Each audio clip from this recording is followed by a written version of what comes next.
Okay, so what's considered movie theater etiquette and what's considered rude? So I went to see Spiderman BND. First of all, it's not a movie. I'm not spoiling it, I think. So if you think there's spoilers, you're fine. But I want to talk about my horrible experience that I had. So I went to Spiderman BND, Thursday the 29th, with my best friend and her mom. It was like a family thing, and I was just there. So this is, for context, this is how the seating were. Her mom sat here, well, here.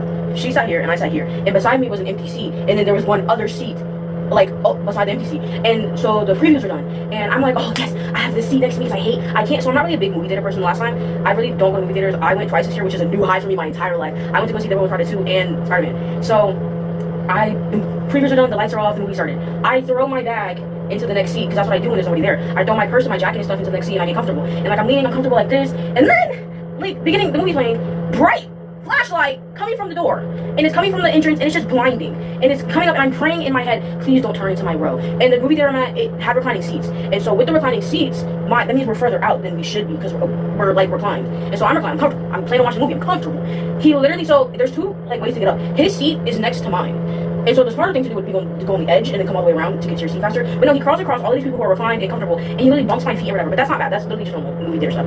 But what gets to me is when he sits down, it starts with a oof, like a poof. There's air that comes up, and I smell him. This motherfucker smells like alcohol so bad, and it just reeks. And I'm trying to ignore it, but he's chatting with his friend. So the guy next to the guy with the empty seat, or next to the empty seat, was his friend. And I'm not gonna say nothing, but they kind of look like the type that would annoy me during a movie, because I'm not gonna describe their looks, but they just had a look. And so I'm on the armrest, but I kind of scoot over because I don't want to be in his space because that's rude. But he's all up on my space, and I'm like, bro. And so I don't say anything, but I start leaning over more into my best friend's armrest, and it gets to a point where he's like in my bubble so much that we're locked arms, and I'm leaning into her during the movie, and we're like this close, like cuddling each other. And then so the movie goes on, he's talking the whole time, and the part that gets me is he's talking, right?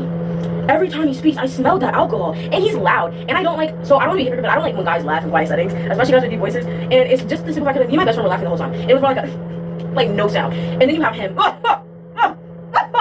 and I'm like, oh my god, shut up. And so, blah, blah, blah, this continues. I'm annoyed with half the movie, but it's such a good movie, I can somehow manage to tune it out. Him and, they're just chatting the whole time. Apparently, they know a lot about the movie, because they're talking, and I'm looking at spoilers. I'm like, how do you know more about the movie that just came out? Matter of fact, I think we were, a day or two early. It dropped the 31st, we were there the 29th. How do you know this? And then, on top of all of that, movie comes off. We stay for the end credit scenes. He stands up, he's like wobbling around, he goes to his friend, oh god, I can't even stand up straight, I've had too much tequila. It takes everything in me not to turn on cold. I know you've had too much tequila, because I can smell it on you. You reek. You smell, it's coming out of your pores. You know, when I was younger, I was wondering, because people were like, oh, you reek of alcohol, and I always wondered what that smelled like. That man next to me reeked of tequila. And if somehow you're watching this, please don't come to the movie theater drunk no more. Just, I don't even know how you enjoyed your experience. Goodbye.